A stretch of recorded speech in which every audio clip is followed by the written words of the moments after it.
passenger नामा दिनैनि थाखाय पेसेन्जार आङो गाखोफेरनो मोनैनि दा सिगाङाव गाखोखाबाय सिगाङाव आवगायखाबाय जायगायाव थांबाय ओमफ्राय गोबां जायगाफ्राव लाना थांनाय जाबाय आरोखि माखासे स्कुलफ्रा कन्टेक्ट खालाम स्टुडेन्टफोरखौहाय स' स्टुडेन्टफोरनि थाखायबो नैबे गारिया बहुत मोनसे फेसिलिटिया मोजां ओमफ्राय बांद्राय गोजौ नङा बांद्राय गाहाय नङा बेलासिनि गोजोननाय नोंथांमोननो बयनोबो जासिहरनाय थाबाय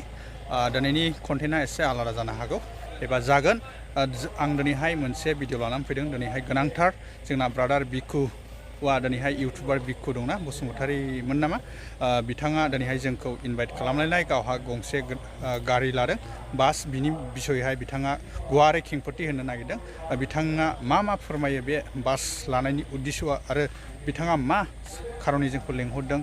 बिनि थाखाय जागोन नोंथांमोना भिडिअखौ नाय अब्ला जों बासाव गाखोनानै दाबसे जायगायाव थांगोन जों भुटान बर्डारावहाय सोल' बिदिबा नायदो अब्ला जों बे गारियाव गाखोसिगोन आरो माखासे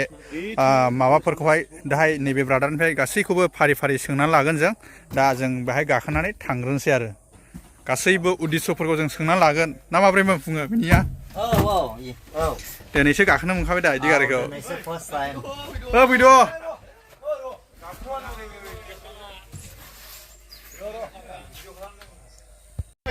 अब्ला जों दिनैनि प्रग्रामा एसे आल्ट्रा मडेल जागोन गोबां इउटुबारफोर दं नै पेसेन्जार दं नै दिनैहाय गोदान ओइ सालदे नोंबो पेसेन्जार नामा दिनैनि थाखाय पेसेन्जार आङो गाखोफेरनो मोनैनि दा सिगाङाव गाखोखाबाय सिगाङाव आवगायखाबाय जायगायाव भिडिअआबो एसे आल्ट्रा मडेल जागोन दिनैहाय आल्ट्रा ओरै सालायजेनबाय नै जों पाइलटना जों गाखोबाय ओरैहाय नै आफाबो दङ बिजामादै ओरैहाय दं नै बे एकदमबारे मिनिखा आरोखि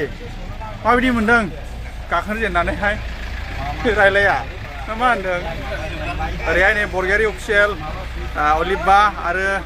जसेफ नार्जारि ओरै एसे खालि आरो ओरैहाय ब्रादार फैबावबाय नै जों दा थांसिगोन ओरैहाय गल्डेन जुबलिबो जागासिनो दं नै बाहाय अनारनावनो जों दाहाय बिगाब जाबखो सोंहैगोन आरोखि जों अब्ला थांनायसै आइजोफोरखौ एसे नांगौमोन रा ने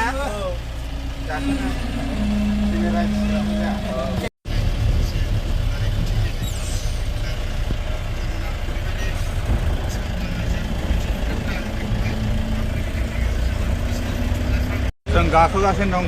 दं नै लामाया एकदम बरिया शिलं स्टाइल आरो गेदा गिदि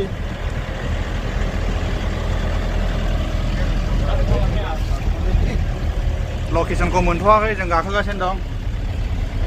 भाराया खांथ'लाया सालदे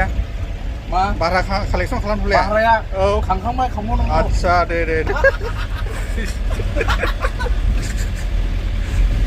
120 थाखा ओंखारदोंना दहायनो 120 सासेयाव ओरै बेगजों लानि आं दिनै गासिबो माबा गोजा आरोखि पुरुष गोजा लामाया मोजां गय बागान मालिबिटा होनबा मालिबिटा आरो दागगारि दा बुंसै आरोखि लकेसनखौ मोनथ'वाखै ओरैहाय गारि गंसे फैगासिनो दं नै समायना रमायना गय बागान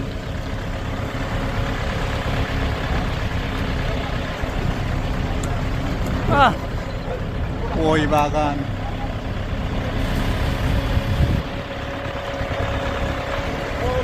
अब्ला जों लकेसनाव सफैबाय नैबे भुटान बर्डारावहाय मोनसे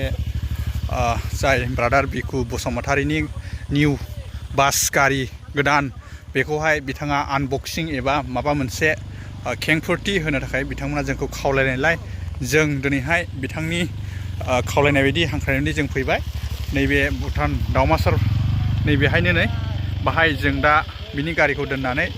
माबानानै एसे सोंनाय फिननायफोरखौहाय लागोन आरो गारियाबो फैगासिनो दङ मालिबिटा टु चापागुरि बेबायदिनो थांलाय फैलाय हान्थिगोन आरो बे गारिया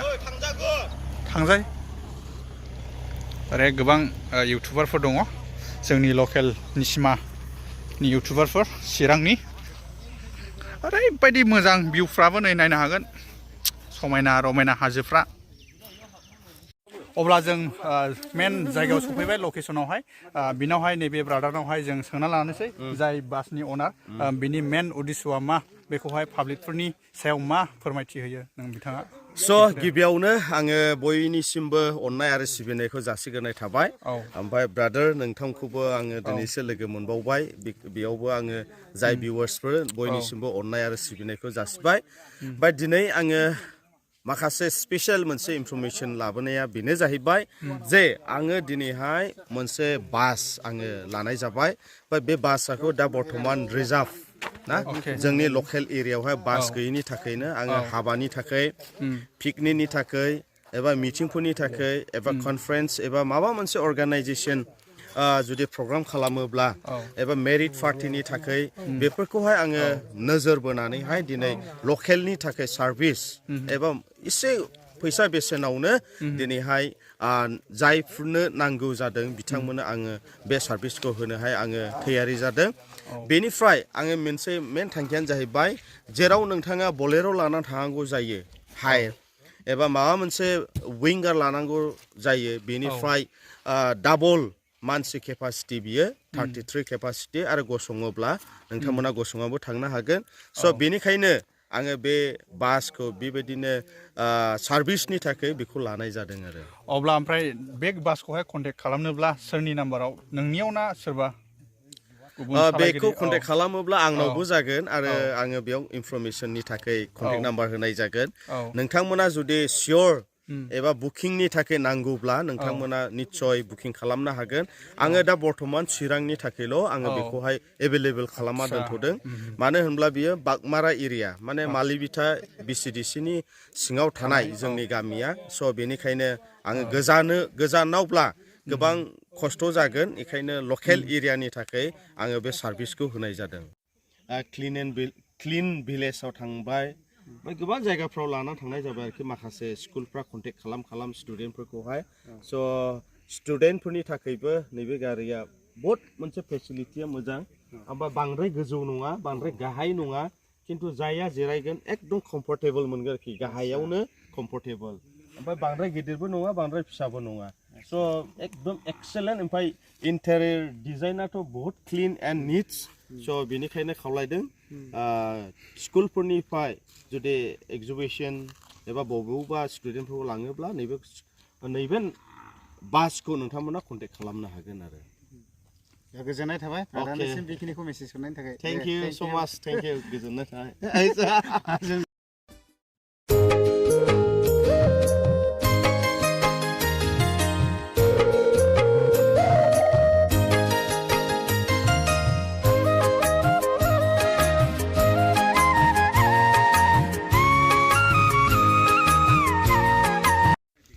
गारि गोदाननि पार्टि ने गारि गोदाननि पार्टि स्प्राइट नामा स्प्राइट ओमफ्राय बेजोंहाय मा माथो मोनजाफायो गोबां गेदेरमा सुबुंफोर दङ नै दिनैहाय 1 बोसोर खावसे बोसोर जाबायमोन खालथेखौ लोगो मोनिया जों लोंदिनि माथो गावसोरल' लाजोबखो लोंनाया दै लाबोआखै बे दैसो माखौथो लोंदों नोंलाय मालिकआबो लोङो लोङाखै दे माने आङो सानदों मोननैबो